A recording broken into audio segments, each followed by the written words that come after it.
Halo, mari kita belajar tentang elektrolisis lagi. Ada yang nanya tentang soal elektrolisis. Jadi kita bahas, tapi sebelumnya tolong dilihat materi elektrolisis dulu ya di video sebelumnya. Karena kalau tidak lihat itu dulu kan susah ya. Jadi saya akan bahas langsung. Saya anggap adik-adik sudah nonton video penjelasan elektrolisis sebelumnya.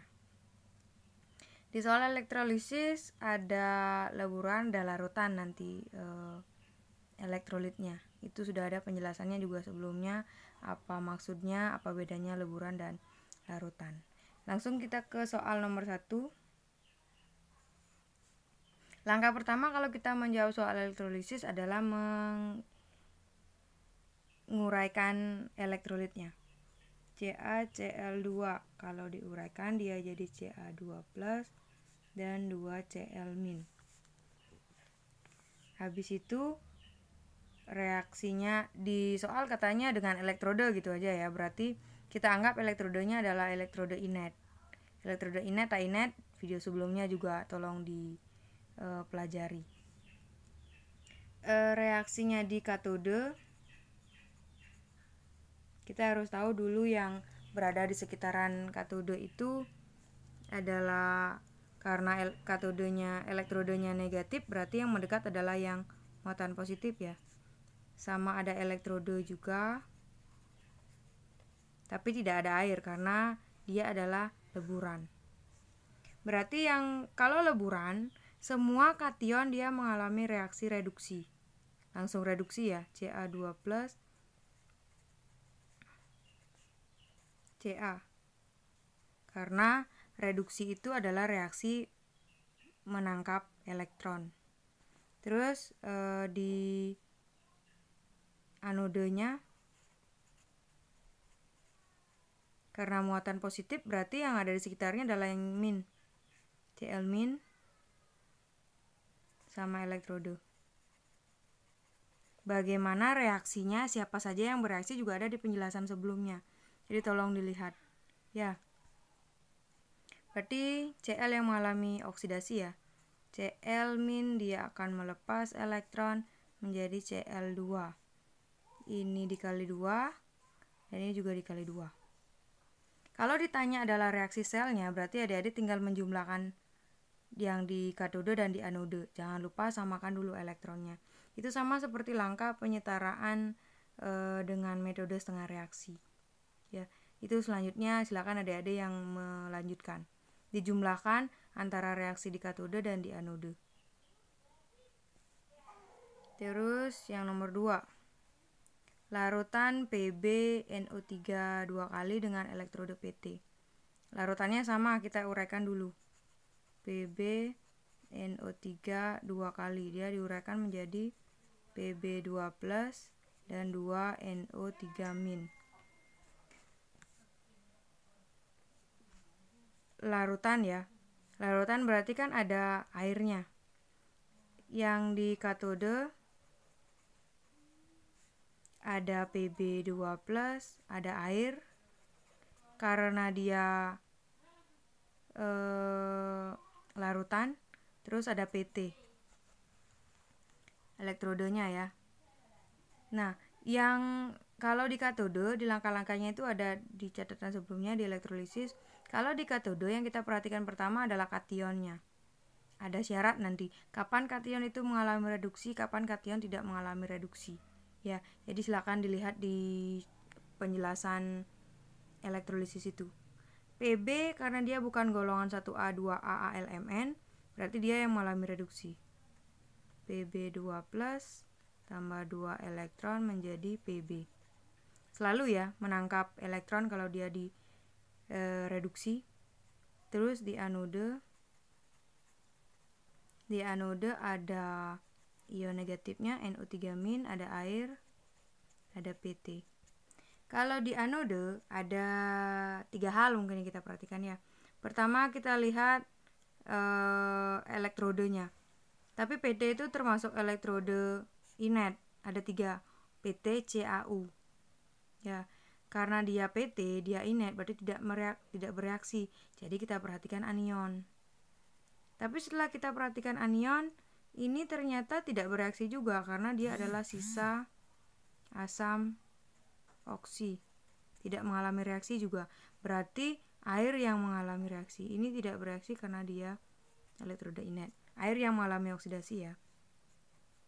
H2O melepaskan elektron.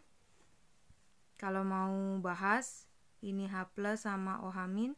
Yang bisa melepaskan elektron siapa? OH- ya. Karena dia yang punya elektron. H+ kan tidak punya elektron lagi. Berarti OH yang melepaskan menjadi O2. Ya, ini jadi ini. Terus sisanya ditulis H+-nya. Gitu kalau yang tidak ngapal ya, pakai konsepnya. Kalau hafal reaksinya boleh dihafal. Ini dikali 2, hidrogennya ada 4 dikali 4. Karena muatannya +4 di sini 0, berarti ini elektronnya kali 4 supaya mau netral. Tuh, jadi kalau dijumlah, berarti ini yang dijumlah. Ini sama ini untuk nyari reaksi selnya. Silakan adik-adik jumlahkan sendiri. Oke, lanjut soal nomor 3. Soal nomor 3, larutan K2SO4 dengan elektrode Cu. Sama, diionisasi dulu. K2SO4 ya diionisasi jadi 2K+ dan SO4 2-. Larutan berarti di katodenya ada K+ kationnya, ada H2O, ada Cu elektrodenya. Terus kita perhatikan kation. Ternyata kationnya itu kan golongan 1A ya. Lina kawin Robi CS frustasi kawin kalium itu adalah golongan 1A, berarti tidak bereaksi karena dia 1A. Digantikan oleh air yang mengalami reduksi. Reduksi air H2O menangkap elektron, sama juga dengan yang tadi ya. H+ OH- yang bisa menangkap elektron kan negatif, yang bisa nangkap pasti yang positif. Ini nangkap elektron jadi H2 tambah sisanya ditulis OH-. Disetarakan. Ini kan genap ya, ini ganjil nih, biar digenapkan dulu biar lebih gampang. Hidrogennya ada 4 nih kali 2, muatan negatifnya di sini ada 2, berarti di sini juga harus kali 2. Ingat penyetaraan muatan. Oke, itu di katode, terus anode positif SO4 2-, ada H2O, ada Cu. Kalau di anode yang kita lihat pertama adalah elektrodenya. Ternyata elektrode Cu itu kan tak inet ya. Tak inet berarti dia yang mengalami reaksi oksidasi. Ya, silakan nanti cek lagi catatan sebelumnya. Cu dia akan melepaskan elektron menjadi Cu2+. Jadi dalam bentuk ionnya dia adalah Cu2+. Ya. Itu reaksinya di anode. Berarti yang lainnya sudah tidak kita perhatikan lagi karena elektrodenya sendiri sudah tak inet, jadi dia yang mengalami reaksi. Silakan dijumlahkan. Yaitu soal nomor 3. Selanjutnya soal nomor 4. Ada larutan KCl, katodenya baja, anodenya PT. Baja itu yang galau ya. Nanti mungkin kalau ada yang punya pendapat lain silakan di komen, karena baja itu kan campuran, ada karbonnya juga. Jadi kita anggap dia adalah inet ya. Baja dan baja ringan itu kita anggap dia inet. PT kan memang sudah inet ya, karena yang kita tahu elektroda yang inet itu adalah platina, karbon, dan emas. Karena baja itu ada karbonnya, jadi kita anggap dia inet. Berarti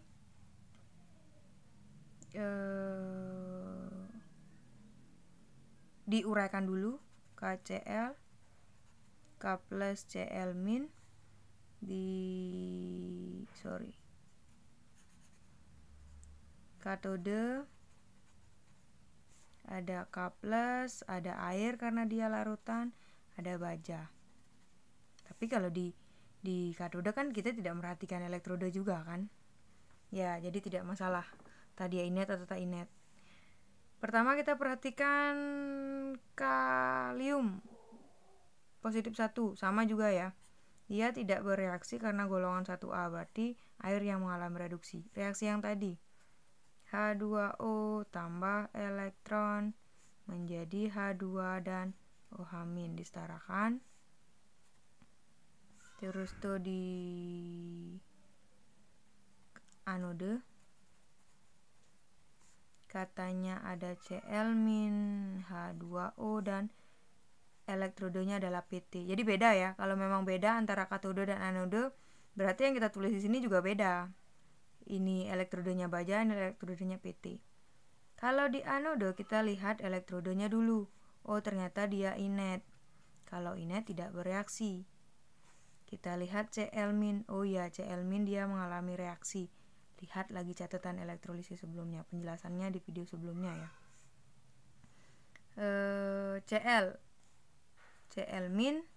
melepaskan elektron jadi Cl2 kali 2 kali 2 ya. Silahkan dijumlahkan untuk mencari reaksi selnya.